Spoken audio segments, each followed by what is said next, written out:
2017થી લઈને આજ સુધી મારા હૈયામાં શૂલની માફક ભોંકાતી રહી છે. આ મહાન મહાજન પરંપરા, જે પરંપરાના આપણે સૌ સંવાહકો છીએ, આ મહાજન પરંપરાની અંદર જે પ્રકારે આ સામાજિક ક્ષેત્રમાં મેં મારા જીવનનું પદાર્પણ કર્યું છે, જે પ્રકારે વાગડ વિસાવ ઓસવાડ, 24 મહાજન, આ 24 મહાજનનો જયકાર કર્યો છે. જય 24 મહાજનનો નાદ આ જગતના ચોક પર, ડંકાની ચોટ પર કર્યો છે, જગતના ચોકમાં. અને મારી 9 વર્ષની ઉંમરથી મહાજન પરંપરાનો હિમાયતી રહ્યો છું. મારું વાગડ વિસાવ ઓસવાડ 24 મહાજન જગતના ચોકમાં એક શક્તિશાળી સંગઠન તરીકે સ્થાપિત થાય એ માટે જ્યારે જ્યાં જ્યાં જરૂર પડી છે ત્યાં મેં મારા જીવનનું સમર્પણ આ મહાન મહાજન પરંપરાને ગૌરવવંત બનાવવા માટે અર્પણ કર્યું છે. મહાજનની પરંપરા શું હોય? મહાજન કોને કહેવાય? મહાજનની ગરિમા શું હોય? આ વસ્તુઓના સંસ્કાર મારા જીવનમાં માત્ર 9 વર્ષની ઉંમરનો હતો ત્યારથી આરોપિત થયા છે. આજે 61મા વર્ષમાં જીવી રહ્યો છું. 9 વર્ષથી લઈને 61 વર્ષ સુધીની આ સફરમાં મારા સમાજને, મારા સમાજ માટે, મારા સમાજના કલ્યાણ માટે, સાથે સાથે મા ભારતીની તસવીર મારી પાછળ છે. મા ભારતીની સેવા કરવા માટેનો સંકલ્પ લઈને જીવ્યો છું. રાષ્ટ્રીય સ્વયંસેવક સંઘના પરિચયમાં આવ્યો અને એક સ્વયંસેવક તરીકે રાષ્ટ્રની આરાધના કરવાનું બળ અને નિશ્ચયાત્મકતા મારા હૃદયની અંદર ઉભરી. આ ભારત માતા અટલજીના શબ્દોમાં કહું તો કોઈ જમીન ટુકડો નથી. અટલજી કહે છે કે ભારત કોઈ જમી કા ટુકડા નહીં, એ જીતા જાગતા રાષ્ટ્ર પુરુષ है. અટલજીના શબ્દોમાં આ રાષ્ટ્ર પ્રત્યેની જે એમની કલ્પના હતી, આ કલ્પનાને બહુ નાની ઉંમરમાં મેં અટલજીના મોઢેથી સાંભળી છે. એમની જનસભાની અંદર હાજરી સાથે સાંભળી છે. અને એટલે રાષ્ટ્ર આરાધના કરવા માટે મારા જીવનનું પ્રત્યેક કણકણ મેં અર્પણ કર્યું છે. અને એ જ રીતે આ સમાજ મારો છે. હું વાગડનો વિસાવ ઓસવાડ છું. આ ગૌરવ મારી જાતમાં જગાવ્યું છે. હું તમને આજે મારા હૃદયની વાતો કરવા માટે મળી રહ્યો છું. આ યુટ્યુબના લાઈવ પ્રસારણના માધ્યમથી હું મારી વાતો આપની સમક્ષ વ્યક્ત કરીશ. મારા મનની વાત, વ્યથા, વેદના અને મારા મનનો સંકલ્પ, આ બધું જ ધીરે ધીરે આપની સમક્ષ પ્રસ્તુત કરવાનો છું. કદાચ આજે એક દિવસની આ લાઈવ પ્રસારણમાં મારી વાતો પૂરી નહીં થાય, એટલે આવનારા દિવસોમાં વારંવાર લાઈવ પ્રસારણના માધ્યમથી મારા મનની વાત આપને મૂકીશ. 2006થી 2017 સુધી આ સમાજનો પ્રમુખ રહ્યો છું. આપ સૌએ મારા માથા પર આ સમાજનું દાયિત્વ સોંપ્યું હતું પાઘડીના રૂપમાં. આ પાઘડીની આન બાન અને શાન માટે કઈ રીતે જીવ્યો છું, કઈ પ્રકારે મારા જીવનમાં સંઘર્ષ કર્યો છે અને કઈ પરિસ્થિતિઓની અંદરથી મહાજન વ્યવસ્થાને એક નિશ્ચિતાત્મક રીતે, એક સંકલ્પ સાથે, એક દ્રઢતા સાથે અને એક નિષ્ઠા સાથે જગતના ચોકમાં મહાજન વ્યવસ્થાનો વાવટો મેં લહેરાવ્યો છે. પરંતુ ઘણા બધા લોકો અલગ અલગ વાતોથી મને મૂલવવાની કોશિશ કરે છે. લક્ષ્મીચંદ ચરલાને ઓળખવા માટે લક્ષ્મીચંદની નજીક આવવું પડે, લક્ષ્મીચંદ સાથે નિખાલસતાથી હૃદયનો સંવાદ કરવો પડે. તમે એમને એમ લક્ષ્મીચંદને ઓળખી ન શકો. એટલે મારે આજે તમને મારા મનની વાત આ માધ્યમથી આપની સમક્ષ મૂકવી છે. મિત્રો, સામાજિક જીવનની એક મર્યાદા હોય છે, સામાજિક જીવનની એક મહત્તા હોય છે, સામાજિક જીવનનું એક એ પ્રકારનું વાતાવરણ હોય છે કે એમાં વાદ વિવાદ ઊભા થાય, સંઘર્ષ થાય. પરંતુ સમાજને શ્રેષ્ઠતા બક્ષવી હોય તો એ વાદ વિવાદોથી ઉપર ઉઠીને એ સંઘર્ષ કરીને એ સંઘર્ષને ફાઇટ આપીને તમારે આગળ વધવું પડે. મારા જીવનનો નિયમ છે ફેસ, ફાઇટ એન્ડ ફિનિશ. હું કોઈ પણ સમસ્યાનો સામનો કરું છું, એને ફેસ કરું છું. હું એ સમસ્યાથી સંઘર્ષ કરું છું, એને ફાઇટ આપું છું અને ફિનિશ કરું છું. હું સમસ્યાનું સમાધાન કરીને, સમસ્યાને નિપટાવીને એક શ્રેષ્ઠતાનો એક નિર્ણય એક કરવા માટે બંધાયેલો છું. આપ સૌએ મારા માથા ઉપર દાયિત્વ સોંપ્યું છે અને આ વાગડનો વિસાવસ્વર સમાજનો પુત્ર હોવાનું મને ગૌરવ છે. અને હું હંમેશા કહીશ, આ ગૌરવ મારા જીવનના અંત સુધી હું ગાતો રહેવાનો છું. કારણ કે આ સમાજને મેં દિલો જાનથી પ્રેમ કર્યો છે. વાગડની વિસાવસ્વર જ્ઞાતિ એ મારા માટે આરાધ્ય જ્ઞાતિ છે. એની મેં આરાધના કરી છે, એની સાધના કરી છે, એની પૂજા અને પ્રાર્થના કરી છે.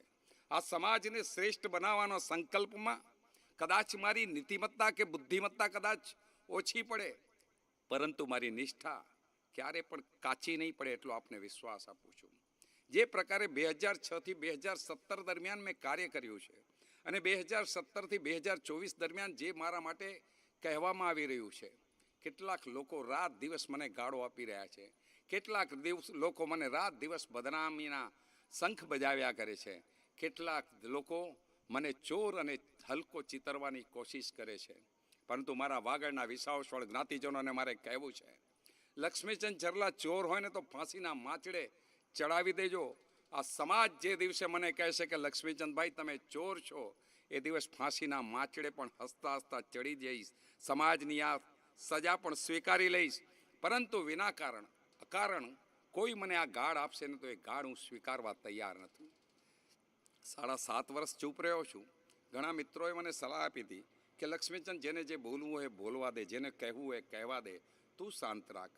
અહીં પણ કેટલાક મિત્રો એવી સલાહ આપનારા બેઠા છે, મારી બાજુમાં બેઠા છે. આ મિત્રો મને આવી સલાહ ઘણી આપી છે અને આ સલાહ સાંભળીને મેં 7.5 વર્ષ સુધી ચૂપકીથી સેવી છે. 7.5 વર્ષ સુધી હું કંઈ નથી બોલ્યો. પરંતુ આજે આ સમાજની ગરિમા દાવ પર લાગી છે ત્યારે મને લાગે છે કે હવે હું ચૂપ રહીશ ને તો નહીં ચાલે. આ વિતંડાવાદીઓ આ સમાજની ધરોહર સાથે ખિલવાડ કરી જશે. આ જેમનું નૈતિક ચરિત્ર નથી, જેમની પાસે નિષ્ઠા નથી, આ લોકો આ સમાજના દેહને ચૂંથી નાખશે. અને એટલે મને લાગ્યું કે મારે બોલવું પડશે અને એટલે આજે આપની સમક્ષ રજૂ થઈ ગયો છું. મારી આ વાત અહીં પૂરી નહીં થાય, આ લંબાશે અને જ્યાં સુધી મારી સંપૂર્ણ વાત હું તમારી સમક્ષ વ્યક્ત નહીં કરીશ ત્યાં સુધી આપની સામે અવારનવાર યુટ્યુબના માધ્યમથી લાઈવ થતો રહીશ. મારી વાત જ્યારે પૂરી થશે ત્યાં સુધી મારી આ વાત, મનની વાત આપની સમક્ષ વ્યક્ત કરતો રહીશ. મને વિશ્વાસ છે ઘણા લોકો સાંભળશે, ઘણા લોકો એ વાતોમાંથી પણ કોઈ કાદવ ઉછાળવાની કોશિશ કરશે, પરંતુ હું સાચા દિલથી કહું છું. અને એટલે મારી વાત અહીં વ્યક્ત કરવા પહેલાં મારે આ સમગ્ર સમાજના જ્ઞાતિ સ્વજનોને કહેવું છે કે લક્ષ્મીચંદ ઝરલા એના જીવનની અંદર તન, મન અને ધનથી આ સમાજ માટે સમર્પિત રહ્યો છે. પરંતુ તેમ છતાં મારો કેટલોક સ્વભાવ છે, દરેક વ્યક્તિની જીવનની અંદર સ્વભાવમાં કેટલીક ખૂબીઓ હોય, કેટલીક ખામીઓ હોય. હું મારી ખૂબીઓને જાણું છું, પણ સાથે સાથે મારી ખામીઓને પણ જાણું છું. અને મારી ખામીઓને સ્વીકારવાની નૈતિકતા, હિંમત મારી પાસે છે અને એટલે હું આજે એ પણ સ્વીકારવાનો છું. મેં આ જીવનની અંદર ઘણી બધી ભૂલો પણ કરી હશે, કારણ કે માનવ છું, હું ભગવાન નથી, હું ઈશ્વર નથી, હું શ્રેષ્ઠ કક્ષાનો મહામાનવ નથી, હું એક સામાન્ય વ્યક્તિ છું. પરંતુ એ સામાન્ય વ્યક્તિ હોવાના કારણે કેટલીક ભૂલો થાય એ સ્વાભાવિક છે. મારી એક સૌથી મોટી કમજોરી છે આક્રોશમાં આવી જવું. મારી સૌથી મોટી કમજોરી છે ક્યાંક વાતચીત કરતાં ગાળોનો શબ્દ પ્રયોગ કરવો. મને જાણ છે મને ખ્યાલ છે કે હું મારા મોઢે ગાળો બોલાય એ પણ યોગ્ય નથી, પરંતુ ક્યારેક ગુસ્સામાં બોલાઈ જાય છે. આ મારી એક કમી છે. આ કમીનો સ્વીકાર કરવામાં મને જરા પણ શરમ નથી. હું નિખાલસતાથી કહું છું કે મારે આ કમી પણ દૂર કરવી જોઈએ, અને હું આપની સાથે વચનબદ્ધ છું કે આવનારા દિવસોમાં મારી આ કમીને દૂર કરવાનો પણ પ્રયાસ કરીશ. મિત્રો, એક બીજી સ્પષ્ટતા તમને કહું. કેટલાક લોકોને એવું લાગે છે કે લક્ષ્મીચંદ ચરલા યુટ્યુબ પર લાઈવ થઈને આ સમાજના વર્તમાન વિવાદની અંદર પડીને એની રોટલી પકાવવા માંગે છે. બિલકુલ નહીં. રોટલી પકાવનારો હું વ્યક્તિ નથી. આ સમાજે મને સાવજનું બિરુદ આપ્યું છે, અને સાવજ ક્યારેય ખાસ ન ખાય, ખળ ન ખાય. આ સાવજ પણ નહીં ખાય.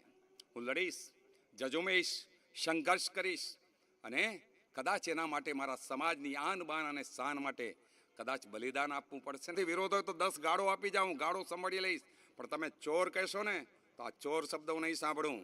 હું આપને નાગજીભાઈ ચેલેન્જ કરું છું અહીંથી કે તમારામાં હિંમત હોય તો મારી એક ચોરી પકડી બતાવો, અન્યથા પત્રિકાના માધ્યમથી મારી માફી માંગો. નહીતર આવનારા દિવસોમાં તમને ભાગવું ભારે પડશે. હું જાહેરમાં કહી રહ્યો છું.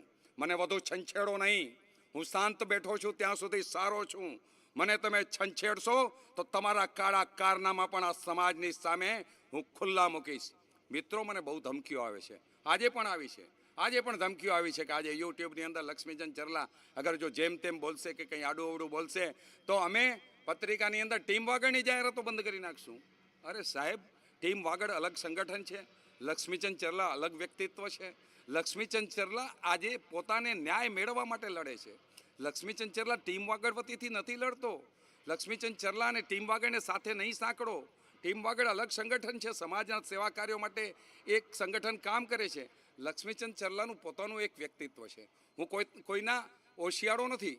હું મારા જીવનની અંદર હંમેશા મારી મક્કમતાથી જીવ્યો છું, મારા સિદ્ધાંતથી જીવ્યો છું, મારી નિષ્ઠાથી જીવ્યો છું. મારી નિષ્ઠા મારી સાથે છે, અને હું કોઈના આધારે જીવતો નથી. કોઈ એમ માનતું હોય કે લક્ષ્મીચંદ ચરલા અમારા આધારે જીવે છે. શા? જેઓ એડવોકેટ હતા, ગાંધીવાદી વિચારના હતા, એમણે અને એમની સાથેના મિત્રોએ વિચાર્યું કે આ સમાજનું એક બંધારણીય રૂપ હોવું જોઈએ. આ સમાજનું એક 24 મહાજન નામનું સંગઠન હોવું જોઈએ, અને એમણે વાગડ વિસાવસવાડ 24 મહાજન નામના સંગઠનની સ્થાપના કરી.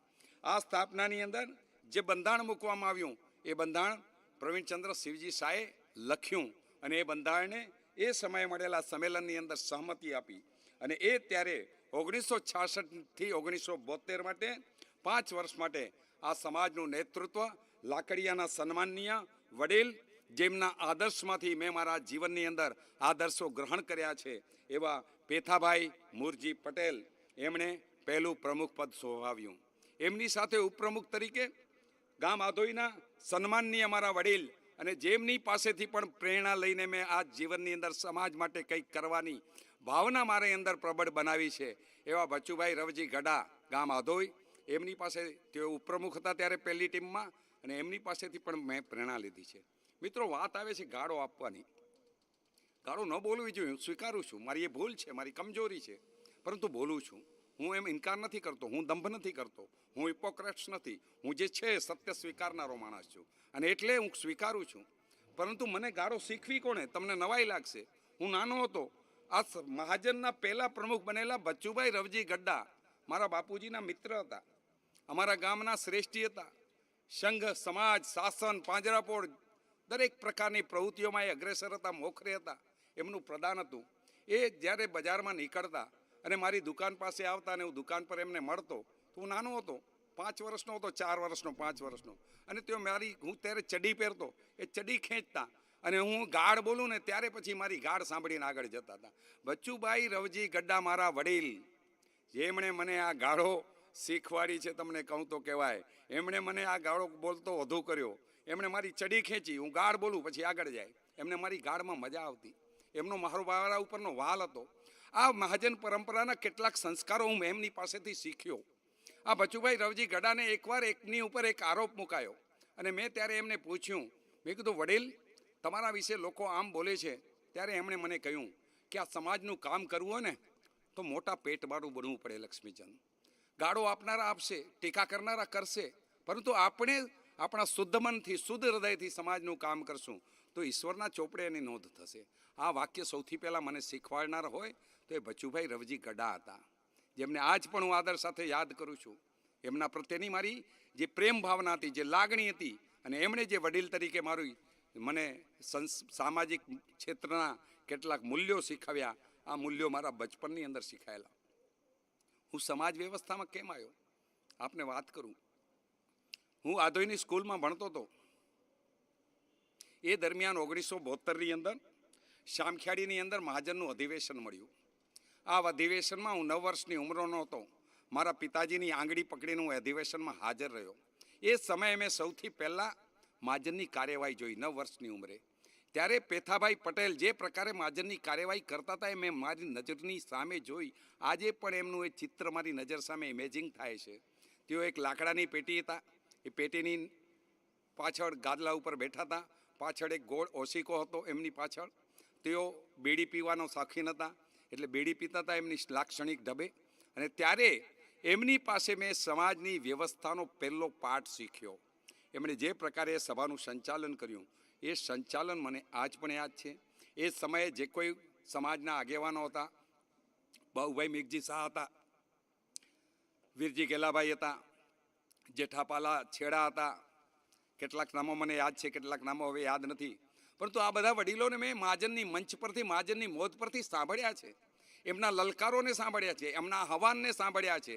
અને ત્યારે મને થયું કે આ સમાજનું નેતૃત્વ કરવું હોય તો આ પ્રકારે પેથાભાઈ પટેલ પાસેથી શીખવું પડશે, બાઉભાઈ મેઘજી શાહ પાસેથી શીખવું પડશે, વીરજી ગેલાભાઈ છેડા પાસેથી શીખવું પડશે, પ્રવીણચંદ્ર શિવજી શાહ પાસેથી શીખવું પડશે.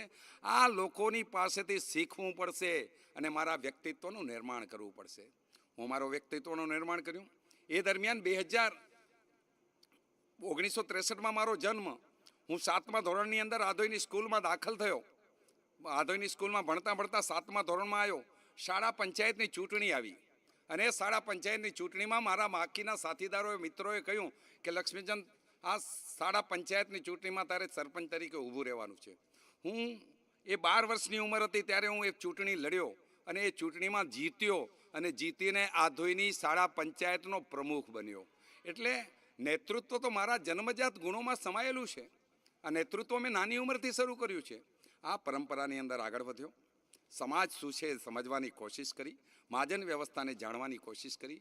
મહાજન કોઈ સંસ્થા નથી મિત્રો. મહાજન એક શક્તિશાળી વ્યવસ્થા છે. આ વ્યવસ્થાને આપણે કહીએ છીએ મહાજન એટલે માઈ બાપ. મહાજન માતા અને પિતાની ભૂમિકામાં રહેલું છે. મહાજન આપણા સૌનું છે. અને એટલે આ મહાજનની પરંપરાની અંદર પ્રમુખ સ્થાને એવું જ વ્યક્તિ આવવો જોઈએ જેની પાસે સિદ્ધાંત હોય, જેની પાસે દૂરંદ્રષ્ટિ હોય, જેની પાસે ભવિષ્યના સમાજની વસ્તુસ્થિતિ ઉપર વિવેક હોય, એમને સમજવાની તૈયારી હોય. મહાજનનું નેતૃત્વ એ વ્યક્તિ કરી શકે.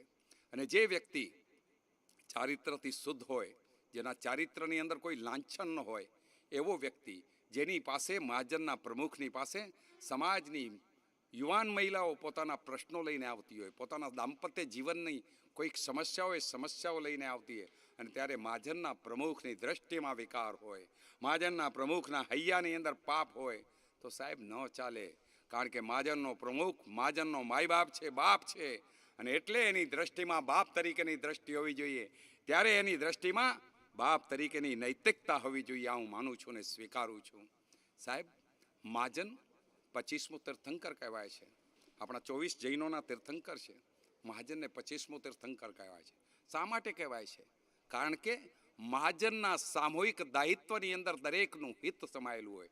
દરેક જ્ઞાતિજનના સુખ દુઃખનો સહારો એ મહાજન બનવાનું હોય. દરેકના જીવનની અંદર આવનારા ઝંઝાવાતોની અંદર એ વ્યક્તિની પડખે મહાજન ઊભું હોય, ત્યારે આ મહાજન વ્યવસ્થા પ્રાણવાન બને. આ મહાજન વ્યવસ્થાને 1966થી લઈને 1972 સુધી પેથાભાઈ મુરજી પટેલે પ્રથમ પ્રમુખ બનીને દીપાવી. ત્યારબાદ 1973થી 1978 દરમિયાન ફરી પાછા પેથામુરજી પટેલ આ મહાજન વ્યવસ્થાના પ્રમુખ બન્યા અને ફરી ત્રીજી વખતે બહુમાન એમણે મેળવ્યું. 1979થી લઈને 1984 સુધી પેથાભાઈ મુરજી પટેલે મહાજનનું નેતૃત્વ કર્યું. 17 વર્ષ સુધી એમણે આ સમાજને દિશા આપી, આ સમાજનું માર્ગદર્શન કર્યું, આ સમાજની શ્રેષ્ઠતાને સંવારવા માટેનું કામ કર્યું. અને એમના જીવનમાં એક દુર્ઘટના બની.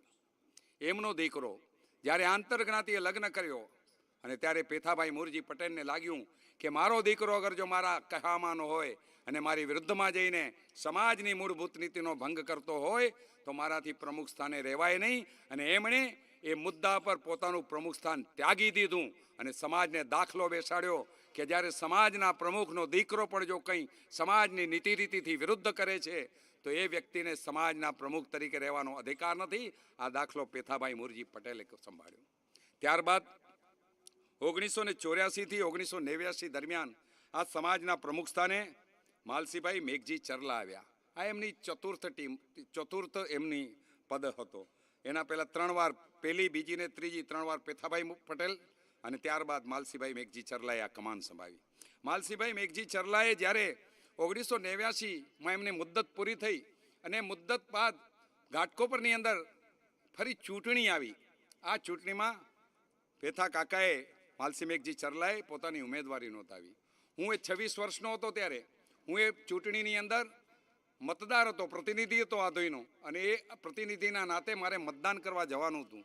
હું ત્યાં પહોંચ્યો તો હજી મહાજનની ચૂંટણી શરૂ થાય પહેલાં પહોંચ્યો, પ્રક્રિયા હજી શરૂ થવામાં હતી અને ગેટ પર પહોંચ્યો તો મારા કાકાશ્રી ખેતસી મેઘજી ચરલાએ મને કહ્યું કે લક્ષ્મીચંદ, તારે માલસી કાકાના પોલિંગ એજન્ટ તરીકે રહેવાનું છે. એમણે મને જવાબદારી સોંપી. હું ના ન પાડી શક્યો.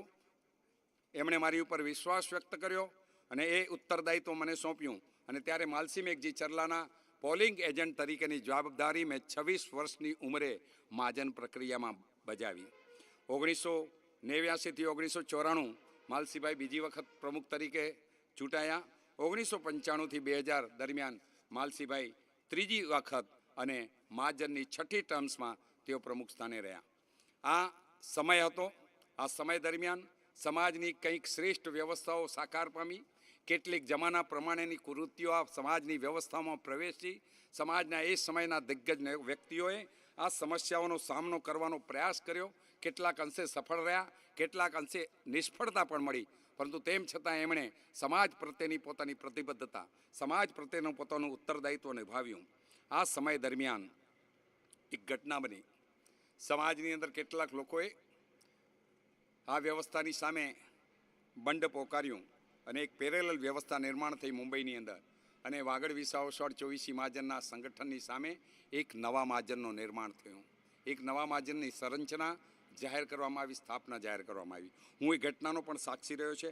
મારે આજે એ વાત કરવી નથી કારણ કે એ કાલબાહ્ય ચીજ હતી. સમય જતાં એ વ્યવસ્થા પડી ભાંગી અને ફરી પાછું 24 મહાજનની અંદર ચૂંટણી આવી. આ ચૂંટણીની અંદર 2001 થી 2006 દરમિયાન દામજી જીવરાજ ઝાલાણી પ્રમુખ સ્થાને આવ્યા.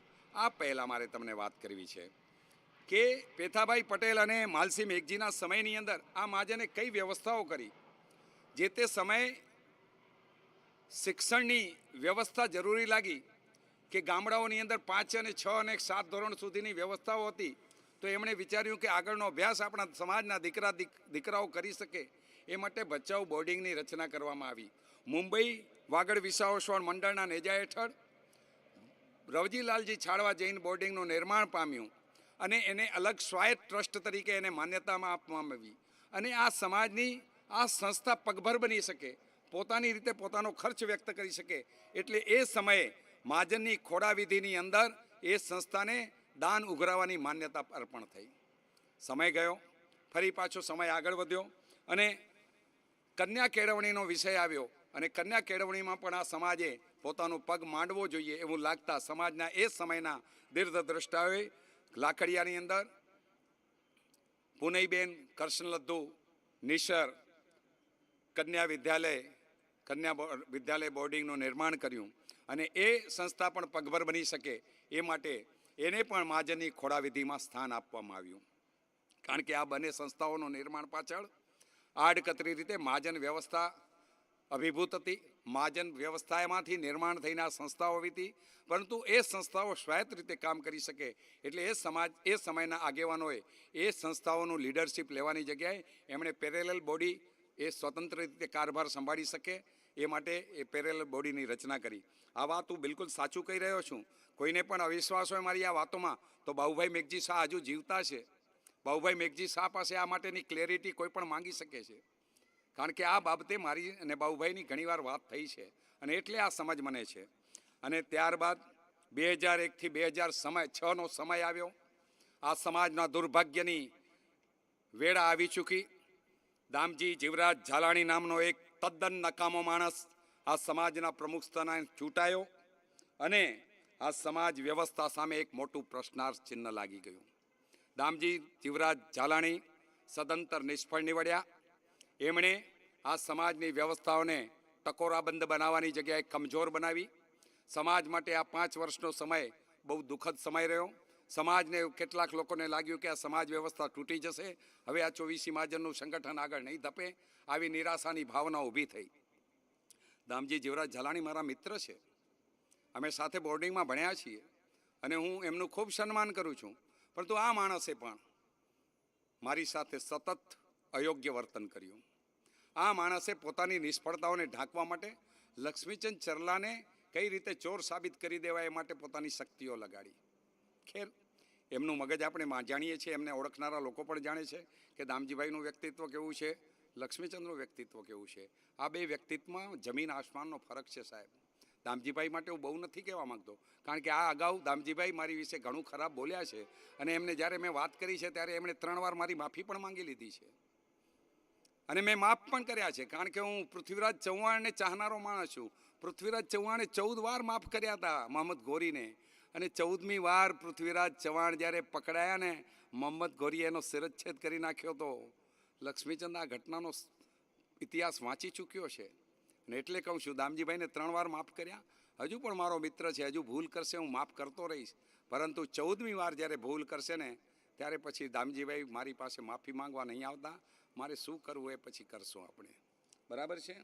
આ સાથે મારે વાત કરવી છે કે 2001થી 2006નો સમય આ સમાજ માટે દુઃખદ રહ્યો. એ દરમિયાન 2006ની ચૂંટણીઓની શરૂઆત થાય એ પહેલાં શંખેશ્વરમાં મારા મિત્ર ધનજીભાઈ ગાલા ધનાસાએ એક નૂતન ગુરુમંદિરનું નિર્માણ કર્યું.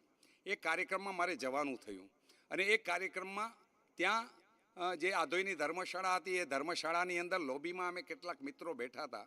શાંતિલાલ વિરજી ગડા, દહીસરના કેટલાક મિત્રો, બીજા કેટલાક મારા વિદ્યાર્થી કાળના મિત્રો, અમે બધા ચર્ચા કરતા હતા. અને ત્યારે મહાજન વ્યવસ્થા બાબતમાં ચર્ચા ચાલી અને ત્યારે એવું થયું કે આપણે હવે મહાજનની ચૂંટણી આવે છે તો કોઈક સારા વ્યક્તિ જો સમાજના પ્રમુખ તરીકે આવે તો આપણે આ વ્યવસ્થાને વધુ મજબૂત કરાવી શકીએ, નહીંતર સમાજના નામનું મીંડું મુકાઈ જશે. અને ત્યારે શાંતિલાલ વીરજી અને કેટલાક મિત્રોએ કહ્યું કે લક્ષ્મીચંદ તું આ ચૂંટણી લડ, તું મહાજનનો પ્રમુખ બન. મેં કીધું ભાઈ હું બહુ નાનો પડું એ માટે, કારણ કે મારી પાસે પૈસા નથી, આર્થિક રીતે સામાન્ય માણસ છું અને આ સમાજ શ્રીમંતોને માનનારો સમાજ છે, એટલે મારા જેવા સામાન્ય માણસને કદાચ આ લોકો સ્વીકારે નહીં.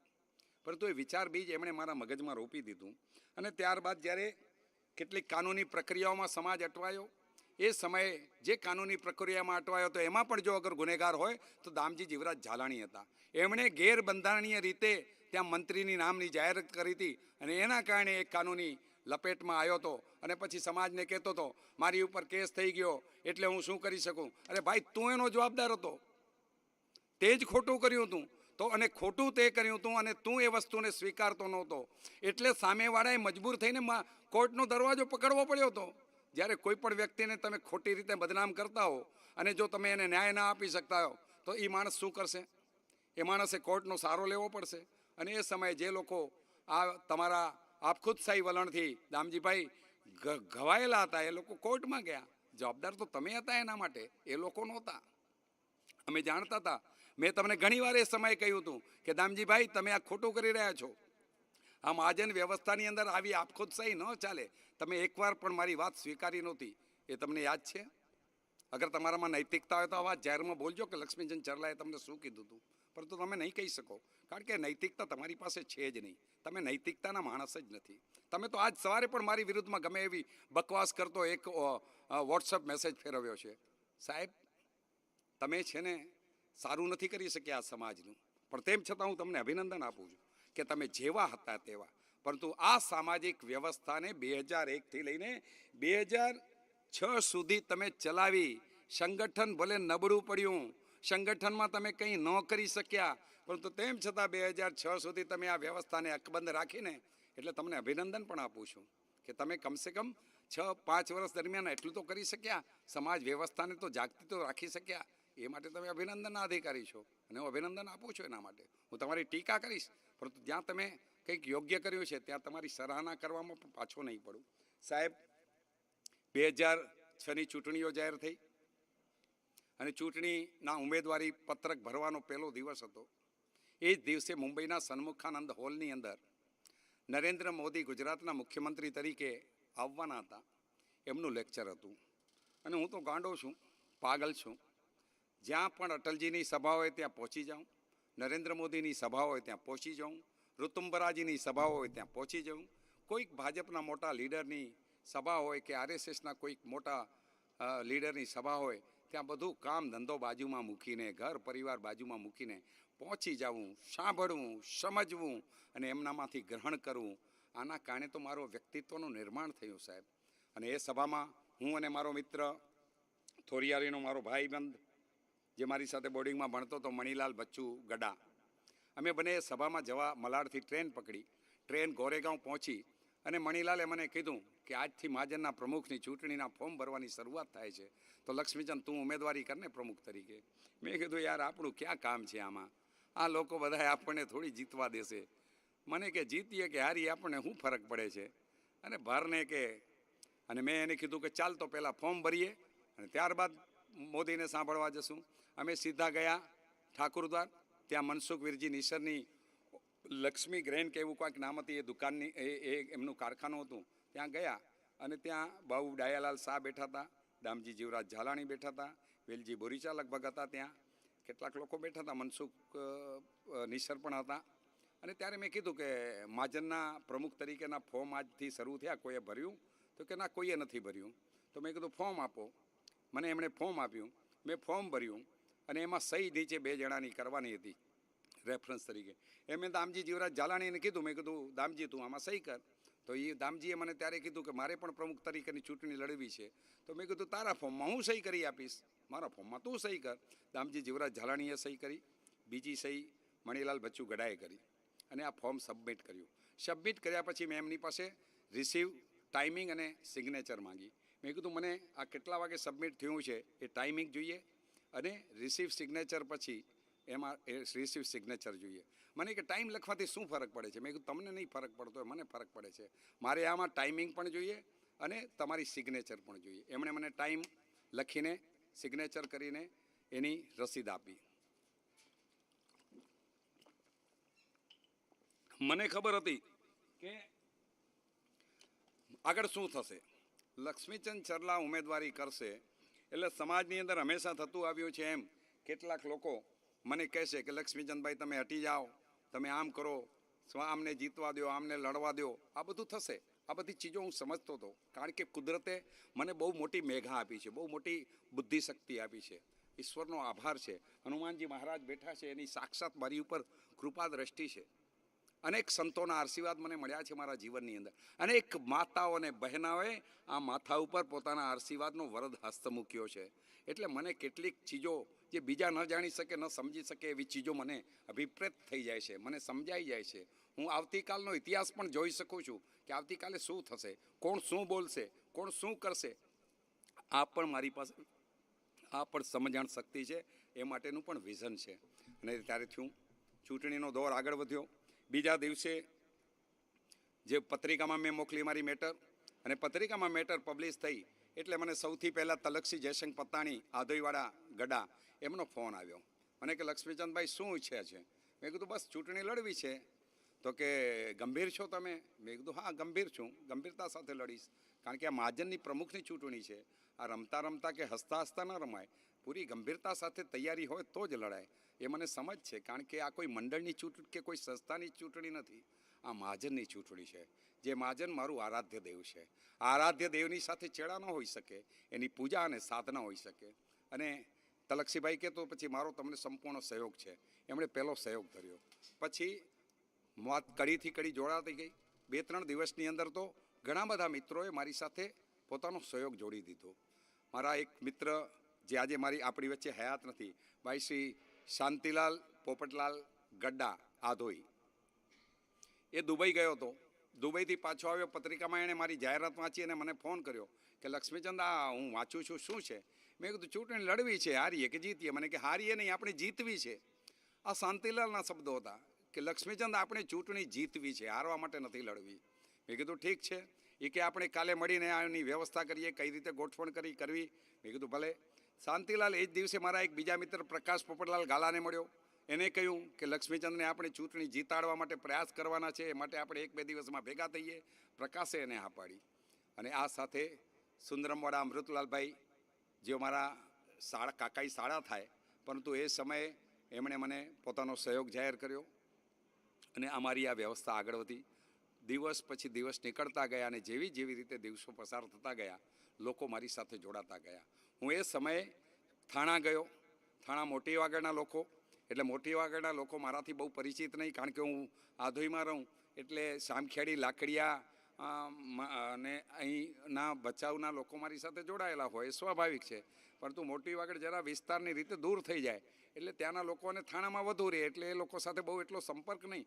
પરંતુ બોર્ડિંગ કાર્ડની અંદર જે લોકો મોટી વાગડના લોકો મારી સાથે ભણતા હતા. અને હું આપને એક બીજી વાત કહી દઉં, આ ભચાઉ બોર્ડિંગનું મારા જીવનની અંદર એક બહુ મહત્ત્વ છે. આ બોર્ડિંગે મને ઘણા બધા સારા મિત્રો ભેટ આપ્યા છે. આ બોર્ડિંગમાં જે લોકો મારી સાથે ભણ્યા હતા ને, આગળ પાછળ, કોઈક આગળ ભણ્યો હશે, કોઈક પાછળ ભણ્યો હશે, કોઈક મારી સાથે ભણ્યો હશે, આ તમામ મિત્રોનો પ્રેમ મારી ઉપર આજ સુધી અવિરત રહ્યો છે.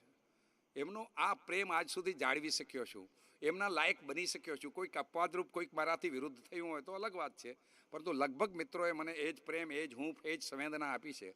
અને એના કારણે જ્યારે હું ગયો ત્યાં તો કાંતિ તેલી મારા મિત્ર છે, કાંતિલાલ મણીલાલ બહુવા મારા મોટા ભાઈ પણ છે. એમને મેં ફોન કર્યો, મેં કીધું હું આવું છું થાણામાં, આપણા કેટલાક મિત્રોને બોલાવો, આપણે વ્યવસ્થા ગોઠવી છે. કાંતિ કે આવો લક્ષ્મીચંદ, મારી ઓફિસમાં જ મિટિંગ બોલાવું છું. કાંતિની ઓફિસમાં અમારી પહેલી મિટિંગ થઈ.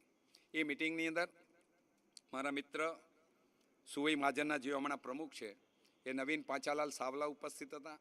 એ મિટિંગની અંદર હંસરાજભાઈ છેડા કજરીવાળા તેઓ પણ ઉપસ્થિત હતા. હંસરાજ રતનસિંહ છેડા સુવઈ, મનસુખ દુદાભાઈ સત્રા જે હમણાં 24 મહાજન ચેરિટેબલ ટ્રસ્ટની અંદર સહ મેનેજિંગ ટ્રસ્ટી છે, એ પણ એ મિટિંગમાં ઉપસ્થિત હતા. એ મિટિંગની અંદર વાલજી પચાણ શાહ સુવઈ એઓ પણ ઉપસ્થિત હતા. એ મિટિંગની અંદર મારા મિત્ર નવીનભાઈ હંસરાજ છેડા, ટીમ વાગડના ઉપપ્રમુખ અને ટ્રસ્ટી, તેઓ પણ ઉપસ્થિત હતા. અને 1-2 વ્યક્તિ બીજા હતા, હવે મને બહુ યાદ નથી આવતા, એ બહુ કોણ હતા એ મને નામ બરાબર ક્લિયર નથી, એટલે હું કહી નથી શકતો. એ મિટિંગની અંદર અમારે ચીમનલાલ નરપાર ગાલા રવવાળા, એ પણ એ મિટિંગમાં ઉપસ્થિત હતા. આ મિટિંગની અંદર એક સ્ટ્રેટેજી નક્કી થઈ. એ સ્ટ્રેટેજીને પ્રમાણે નક્કી થયું કે લક્ષ્મીચંદ ચરલાને આપણે 2006ની 24 મહાજનની ચૂંટણીમાં સંપૂર્ણ સમર્થન વ્યક્ત કરવું છે, અને એના માટે જે કંઈ મહેનત કરવી પડે મહેનત કરવાની તૈયારી સાથે અમે ઊભા થયા. અને ત્યારે પ્રસ્તાવ આવ્યો અમારી પાસે કે આપણે જો હવે લડવી જ છે અને જીતવી જ છે તો આપણે સુવઈ મહાજનના પ્રમુખ છે રતનસિંહ નાથાભાઈ મોતા, એમના આશીર્વાદ લેવા જોઈએ. અમે ત્યાંથી રતનસિંહ નાથા મોતાની ભાજી માર્કેટની અંદર, થાણાની માર્કેટની અંદર દુકાન આવી હતી, ત્યાં ગયા અને દુકાનની અંદર જઈને રતનસિંહ નાથા મોતાને હું પહેલી વાર મળ્યો હતો. પણ આ બધા મિત્રોના સહારે એમની સાથે વાતચીતનો દોર થયો, પરિચય થયો.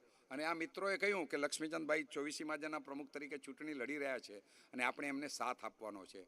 અને ત્યારે રતનસિંહ નાથા મોતા, રતનસિંહ બાપાએ મારી માથા ઉપર હાથ મૂકીને હું એમને પગે લાગ્યો. એમણે આશીર્વાદ આપ્યા કે જાઓ લક્ષ્મીચંદભાઈ, તમે ફતેહ કરો, અમે સુવઈ તમારી સાથે છીએ અને બનશે ત્યાં સુધી મોટી વાગડના ગામો પણ તમારી સાથે રહેશે એવો પ્રયાસ કરીશ. આ એમણે વચન આપ્યું. સાહેબ, આ વ્યવસ્થા વધતી ગઈ, ધીરે ધીરે લોકો જોડાતા ગયા, ઘણી બધી ચીજો થઈ. અને એ ચૂંટણીની અંદર ભચાઉના ભાઈશ્રી, જેઓ મારા ગામનું ગૌરવ હતું, પરંતુ અમે કેટલાક વિવાદોના કારણે એ ગૌરવને ગુમાવ્યું, જેનો અફસોસ મને આજ પણ છે. પોપટ બાપા જેવા સમર્થ શ્રેષ્ઠી દાનવીરને આધુએ ગુમાવ્યા છે, એનો રંજ છે મારા હૃદયની અંદર. એ અશોકભાઈ પોપટ, એમના દીકરા અશોક પોપટલાલ બોરીચાએ પણ ઉમેદવારી નોંધાવી. મને મારી એમની સાથે વાત થઈ. મને અશોકભાઈએ કીધું કે લક્ષ્મીચંદભાઈ, તમે હટી જાઓ, મને લડવા દો. મેં કહ્યું કે અશોકભાઈ મેં પહેલું ફોર્મ ભર્યું છે અને તમે પછી ફોર્મ ભર્યું છે. તમે જો મારા ફોર્મ ભરવા પહેલાં તમે મને કીધું હોત તો હું ચોક્કસ તમારી તરફેણમાં ઊભો ન રહેત. પરંતુ હવે મેં ફોર્મ ભરી દીધું છે અને લક્ષ્મીચંદ ચરલાનો નિયમ છે, એકવાર પગ માંડે પછી પીછેહટ નથી કરતો. પરાજય એને મંજૂર છે, પીછેહટ નહીં. આ મારો સ્વભાવ છે. એને સારું કહો કે ખરાબ કહો, જે સમજો હોય, પણ મારી આ એક જીવનની અંદર એક મારો આ પ્રકારનો સ્વભાવ છે. એટલે મેં અશોકભાઈને કીધું કે અશોકભાઈ તમે હટી જાઓ અને તમે મને સમર્થન આપો. અશોકભાઈ કે વિચારશું. ત્યારબાદ બાબુભાઈ મેઘજી શાહને મેં ફોન કર્યો. બાબુભાઈને મેં કીધું કે બાબુભાઈ હું ચૂંટણી લડું છું, તમે મારા રાજકીય ગુરુ રહ્યા છો, સામાજિક સંસ્કારો પણ તમારી પાસેથી હું શીખ્યો છું, તો તમે તમારા આશીર્વાદ મને આપો. તો બાબુભાઈએ મને કીધું કે લક્ષ્મીચંદભાઈ તમે મારા આશીર્વાદ માગો છો, પણ હું સોરી માફ કરજો, હું આશીર્વાદ નહીં આપી શકું, કારણ કે હું વેરસી પટેલથી કમિટમેન્ટ કર્યું છે. એટલે વેરસી પટેલની સાથે જ મારે રહેવું પડશે. અને મારી તમને એક સલાહ છે કે તમે પણ વેરસી પટેલના સમર્થનમાં રહ્યો. તમે પહેલાં 5 વર્ષ મંત્રી તરીકેની જવાબદારી સંભાળો અને આવતી ટર્મ્સની અંદર તમે પ્રમુખ સ્થાને ચૂંટણી લડજો. બાબુભાઈને મેં કહ્યું કે બાબુભાઈ હું તમારા આશીર્વાદ માગું છું, તમારો સહકાર નથી માગતો. મને ખબર છે તમે મને ટેકો નહીં આપી શકો, કારણ કે તમે વેરસી પટેલ સાથેના તમારા સંબંધો છે.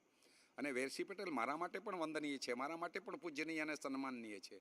પરંતુ આ લોકશાહીની વાત છે, લોકશાહી અધિકારની રીતે મારે ચૂંટણી લડવી છે. હું યુવાન છું, મારી પાસે કંઈક કામ કરવાના સપનાઓ છે અને આ સપનાઓને સિદ્ધ કરવા માટે હું આ ચૂંટણી લડવા માગું છું. તમારા આશીર્વાદ માગું છું. તમે મારા વડીલ છો, તમારે આશીર્વાદ તો આપવા જોઈએ ને, સહકાર ના આપો. અને બાબુભાઈએ મને ત્યારે આશીર્વાદ આપ્યા હતા અને સાથે સાથે કહ્યું હતું કે જો લક્ષ્મીચંદભાઈ તમે ચૂંટણી લડજો, મને વાંધો નથી, નિખાલસતાથી લડજો, ખેલદિલીથી લડજો, પરંતુ હજુ પણ તમે વિચારજો, જો તમે 5 વર્ષ સુધી મહાજનના મંત્રી પદે આવો અને પછી તમે પ્રમુખ સ્થાનની ચૂંટણી લડો, એવી મારી ઈચ્છા છે. મેં બાબુભાઈની આ વાતનો અસ્વીકાર કર્યો, પરંતુ એમનો આગ્રહ હતો એ આજે પણ મારે સ્વીકારવું પડે. મને ખબર છે તેઓ મને સહકાર ના આપી શક્યા, પરંતુ આશીર્વાદ તો હંમેશા મારી સાથે બાબુભાઈના રહ્યા છે, આજ દિવસ સુધી રહ્યા છે. હમણાં પણ મારી સાથે એમના આશીર્વાદ ઊભા જ છે. સાહેબ એ ચૂંટણીની અંદર પછી અશોકભાઈને મારે વાતચીત થઈ. એ પહેલાં કેટલાક એમાં રમતો થઈ. થાય એ બધું, ચૂંટણી છે, થાય. વસ્તુઓ, સ્થિતિઓ, પાસાઓ મુકાય, કેટલાક પાસાઓને ગોઠવવામાં આવે, કેટલાક પાસાઓને હટાવવામાં આવે. આ બધું થાય, સ્વાભાવિક છે. ચૂંટણીની રીતે થાય. અને એ સમયે વીરજીભાઈ પાનેરીવાળા, વીરજીભાઈ ગડા મારા મિત્ર છે, મારા ખૂબ જ એમની સાથે સારા સંબંધો છે. વીરજીભાઈએ પણ મને વાત કરી કે લક્ષ્મીચંદભાઈ આવો મળીએ, આપણે સાથે મળીને કંઈક રસ્તો કાઢીએ. હું પાનેરીમાં એમને મળવા ગયો, દાદર. હું એમને મળ્યો, એમની સાથે વાત કરી, પરંતુ એમાં પણ કોઈ વ્યવસ્થા નક્કી ન થઈ. પછી એવી રીતે નક્કી થયું કે લક્ષ્મીચંદભાઈ ચલો આપણે તમને સહકાર આપીએ અમે બધાએ, તો વેરસી બાપાનું શું? તો મેં કીધું વેરસી બાપા આપણા સૌના વડીલ છે, એ હંમેશા વડીલ સ્થાને રહેશે અને હું એમના માટે એવી જ રીતે સન્માન રાખું છું અને એમને વડીલ તરીકે હું હંમેશા માનીશ, પરંતુ આ ચૂંટણી મને લડવા દો. ત્યારે અમારી આ વાતચીતનો ચાલુ હતો. વીરજીભાઈએ કીધું કે હું પણ વાતચીત વિચારું છું, તમે પણ વિચારો, આપણે આગળ હજી બીજી બેઠક કરશું. મેં કીધું ભલે. એ દરમિયાન અશોકભાઈનો મને ફોન આવ્યો. હું અને મારા મિત્ર કેબી રીટા અમે બને બોરીવલીની કોર્ટમાં કેબી રીટાનો એક કોઈ કેસ હતો એટલે ત્યાં હાજર હતા. અને ત્યાં અશોકભાઈનો ફોન આવ્યો કે લક્ષ્મીચંદભાઈ હવે તમે નહીં જટો. મેં કીધું નહીં અશોકભાઈ, મારી ઈચ્છા નથી હું હટું, અને હું ઈચ્છું છું કે તમે મને સહકાર આપો. એટલે અશોકભાઈએ કીધું કે ઠીક છે લક્ષ્મીચંદભાઈ, તો મારો તમને ટેકો છે, તમે મારો ટેકો જાહેર કરી દો. એટલે મેં કીધું અશોકભાઈ, હું ટેકો જાહેર કરું ને એના કરતાં તમે પત્રિકામાં એક જાહેરાત આપી દો મને સમર્થન કરતી. અને અશોકભાઈએ ઉદારતાથી પોતાનું ઉમેદવારી પત્ર પાછું ખેંચ્યું અને મને સંપૂર્ણ ટેકો આપ્યો. હું અશોકભાઈનો પણ હું પહેલે પ્રમુખ તરીકે ચૂંટાયો હું, તો એમાં પણ અશોકભાઈ પોપટલાલ બોરીચાની મહત્ત્વની ભૂમિકા રહી છે. એનો સ્વીકાર કરતાં મને કોઈ સંકોચ નથી. અશોકભાઈએ મને દિલથી સાથ આપ્યો, હું એમનો પણ આભારી છું. આ ચૂંટણી આગળ વધી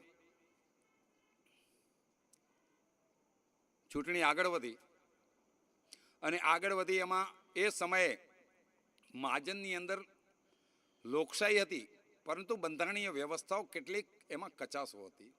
ત્યારે માત્ર પ્રમુખની ચૂંટણી થતી હતી, ઉપપ્રમુખો કે મંત્રીની એ સમયે ચૂંટણી નહોતી થતી, ડાયરેક્ટ પ્રમુખને ચૂંટવાનો રહેતો હતો. અને એ સમયે માત્ર કેટલાક જનપ્રતિનિધિઓ ગામે ગામથી નિમાયેલા એ જ લોકો એમાં મતદાનનો અધિકાર ધરાવતા.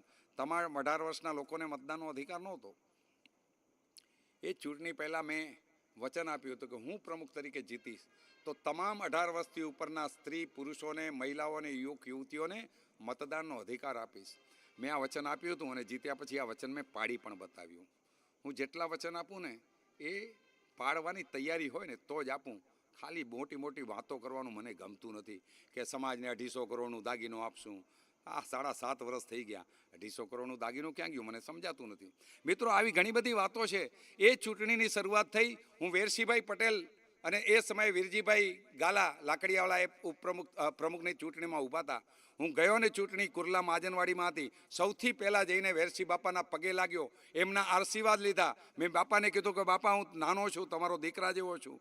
તમે અને હું હમણાં પ્રતિસ્પર્ધી છીએ, પણ તમે મારા વડીલ છો, બાપ જેવા છો. તમે મને માથે હાથ મૂકીને આશીર્વાદ આપો. એમણે મારી ઉપર આશીર્વાદના હાથ મૂક્યા હતા. વીરજીભાઈને કહ્યું કે તમે પણ મારા વડીલ છો. એમણે પણ પગે લાગ્યો અને વીરજીભાઈ ગાલાએ પણ મારી ઉપર હાથ મૂકીને આશીર્વાદ આપ્યા. અને ચૂંટણીમાં હું 267 મતે જીત્યો સાહેબ. અને એ જીત પછી સૌથી પહેલાં હું વેરસી બાપાને પગે લાગ્યો છું, વીરજીભાઈને પગે લાગ્યો છું અને પછી જ મહાજનની મોદ ઉપર બેઠો છું. અને એ પરંપરા મારી કાયમી ચાલુ રહી. વંદે માતરમ આગળની વાત આપણે બીજા પાર્ટમાં આવતીકાલે અથવા પરમ દિવસે કરશું. હું જ્યારે આ મારી વાત રજૂ કરવાનું છું એ પહેલાં આપને જણાવીશ. ભારત માતા કી જય, વંદે માતરમ. આપને એક બીજી વાત કહી દઉં કે આજે અહીં વાગડ ગુરુકુળની અંદર 3 સંતાનો આ સમાજના શંકાસ્પદ મોતને ભેટ ધર્યા છે. એ 2 સંતાનોના પિતા અહીં મારી સાથે હાજર છે. સુરેશ અવચર છાડવા સામખિયાળી, જેમનો 14 વર્ષનો દીકરો મિત, નારણ માવજી પટેલ શિકારપુર, એમનો 14 વર્ષનો દીકરો પ્રહુલ, અને નિલેશ રાયસી ડાગા બરોડિયા જેઓ હાજર નથી પરંતુ એમનો 14 વર્ષનો દીકરો કૌશલ. આ 3 દીકરાઓનું મોત શંકાસ્પદ છે અને આને દબાવી દેવામાં આવે છે. એ આ 3 સંતાનોનો માવતરોને જ્યાં સુધી ન્યાય નહીં મળે ત્યાં સુધી હું મારી વાત વ્યક્ત કરતો રહીશ. આવનારા દિવસોમાં આ ગુરુકુળનો મુદ્દો પણ યુટ્યુબ ઉપર હું લાઈવ મૂકવાનો છું. આપ સાંભળતા રહેજો. એક વાતનો રહસ્ય સ્ફોટ આપની સામે કરીશ. આપને એમાંથી કંઈક શીખવા મળશે, જાણવા મળશે અને દૂધનું દૂધ અને પાણીનું પાણી થશે. વંદે માતરમ. જય 24 મહાજન. ભારત માતા કી જય.